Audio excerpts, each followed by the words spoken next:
Okay, in this video here, we're going to take a look at printing headings at the top of every page. So let's just take a look at what we have at the moment. So we've got a page here with a load of stuff on it going the whole way down.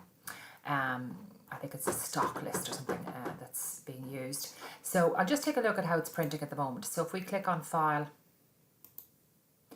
and Print,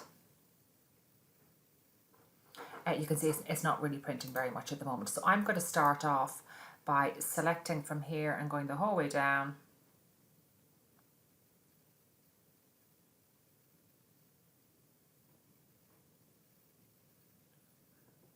Okay, and selecting that area there. I'm going to set that as my print area. So go to Page Layout, Print Area, Set Print Area. Okay, so let's go File and Print again.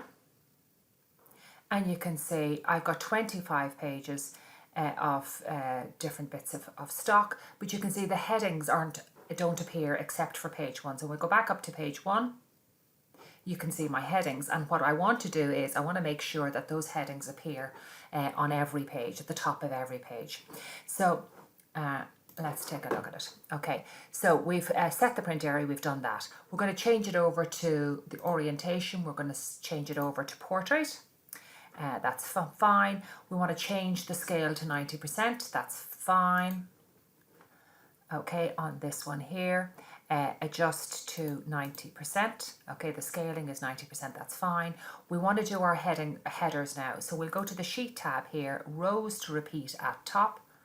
Okay, so what we want is we want row 1 and 2 to repeat at the top.